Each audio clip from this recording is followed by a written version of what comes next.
By 2030, China will possess more than 1,000 J-20 seconds and hundreds of J-35 stealth fighter jets. The latest prediction from a British think tank has completely convinced the Indian media. According to the latest report from the Indian website Eurasian Times, just as India is excited about the upcoming signing of a $36 billion deal with France for 114 Rafale fighter jets, China has already left India far behind. Indian media stated that the Indian Air Force currently has approximately 600 fighter jets, and even with the addition of 114 Rafales, it will only have slightly more than 700. In stark contrast, in 2025 alone, China commissioned 120 new improved J-20A and twin-seat J-20S fighter jets. At the same time, in 2025, the Chinese People's Liberation Army PLA also commissioned as many as 170 other new fighter jets, including J-16, J-15, and J-10 series aircraft. In other words, the PLA may have acquired 300 new fighter jets in just 1 year. Western speculation suggests that China can currently produce approximately 120 J-20 stealth fighter jets annually. By 2030, in addition to having 10 J-20 seconds, the PLA will also acquire hundreds of J-35 fighter jets. Indian media indicated that the J-35 has currently entered the small batch production stage, but it is expected to increase production capacity soon. Given the very fast production speed of the J-20, there is reason to predict that the J-35 will also quickly ramp up production. By 2030, there could be as many as 300 J-35 seconds in service. Compared to the J-20 fighter jet, the J-35's technology may be even more advanced, including an excellent radar, electronic warfare systems, and weaponry. After rarely praising the PLA's air power, Indian media reflected that Indians are completely unaware of the growing threat from China and are only immersed in debates about whether to purchase additional Rafales. More importantly, against the backdrop of the comprehensive expansion of China's stealth fighter jets, the Indian Air Force is in urgent need of dozens of stealth fighter jets to meet the emergency.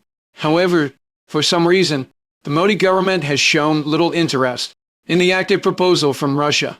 This time, Indian media directly pointed the finger internally, believing that the only reasonable reason why India has delayed finalizing the purchase of Russian Su-50-70 stealth fighter jets. It seems that the USCIA and the military-industrial complex have already deeply infiltrated India's bureaucratic system, enterprises, and even the highest levels of government. If this is the case, then India's sovereignty is actually just a figure of speech. Indian media believe that, even if India acquires 114 Rafale fighter jets as scheduled, it cannot change the huge disparity in strength between China and India. China's arms build -up has reached a shocking level. The Indian Air Force's active -duty fighter jets lack the combat effectiveness to effectively deal with the PLA, especially when facing stealth fighters like the J-20 and J-35, or medium-sized, multi-role fighters like the J-16 and J-15. They simply cannot play their due defensive role. Indian media have called on the Indian government to truly attach importance to the development of air power, invest huge sums of money in the shortest possible time, and restore the number of fighter squadrons from the current 29 to a scale of 42, while introducing stealth fighters as soon as possible. Only in this way can the gap between China and India be narrowed as much as possible. Military analysts point out that relying solely on buying cannot only fail to buy true national defense modernization, but will instead plunge the Indian military into a logistical quagmire of weapons from all over the world. This is evident from the Tejas fighter jet, whose development cycle has dragged on for decades. India's domestic defense industrial base is weak, and the so-Midas called Make in India is even more struggling in the field of cutting-edge aviation.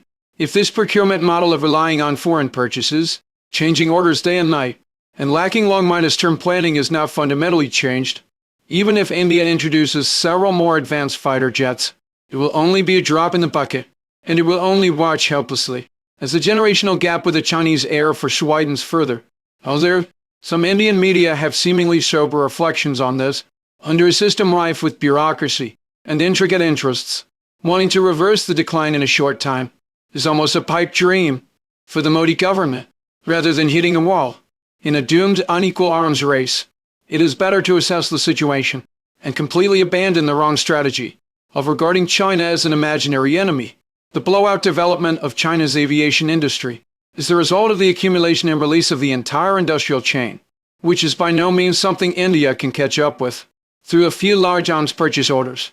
Only by facing up to its own strength and abandoning the confrontational thinking brought about by geopolitical ambitions can the China-India border usher in true long-term stability. And India will no longer have to be anxious about not being able to catch up with China.